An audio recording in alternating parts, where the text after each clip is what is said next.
अरे बहिना यादी कर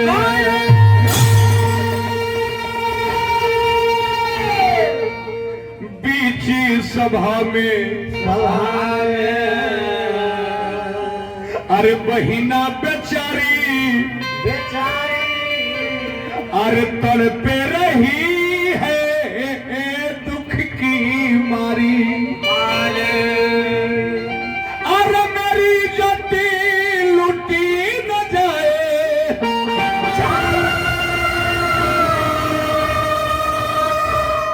और नाता तुमसे टूटी न जाए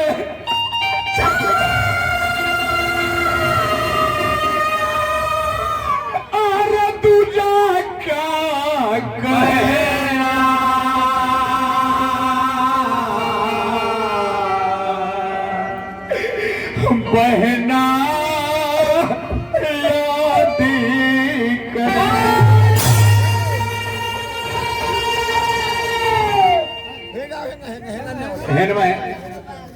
बचाने ना बुझाल कि नारी बिचस्तारी हो किसकारी बिच नारी हो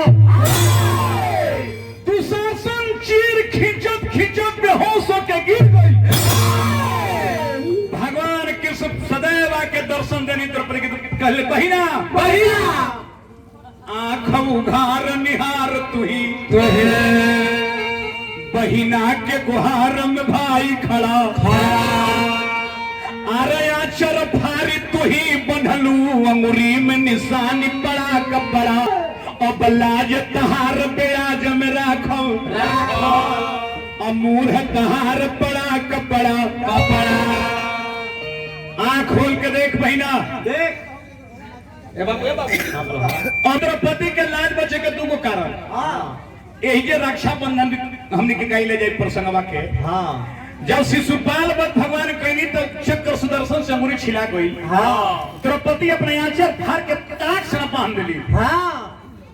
भगवान कहने की जो तो तोरा जिंदगी में चीर के कबो कमी ना हुई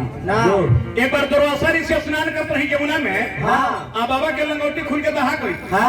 अल्लाजे निकलत नहीं खाना पानी से द्रौपदी पूछ गई वाली करे बाबा के कुछ हो गई बाबा आचर फाड़ फाड़ के लगली चिरकुट दहावे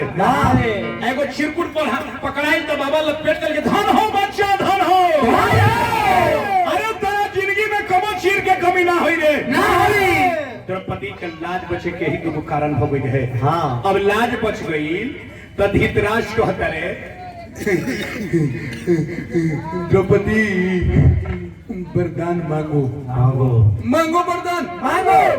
द्रौपदी कहली कि पहला वरदान देखी जितना जुआ में जीतल बानी हमर पति के सब दे दी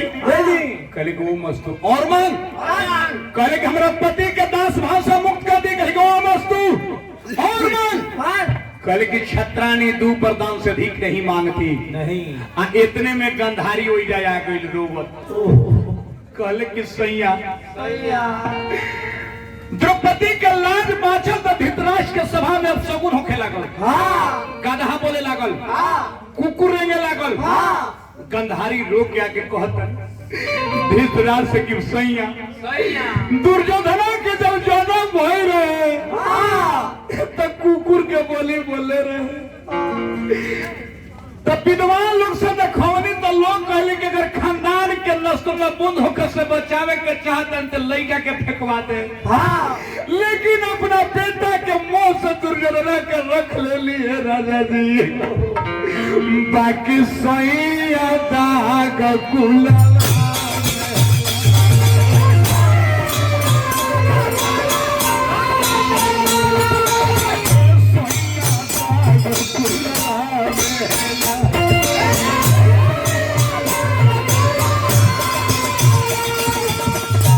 प्रसंग को हमारा गोपाल भाई 100 रुपया पुरस्कार देने हार्दिक प्रणाम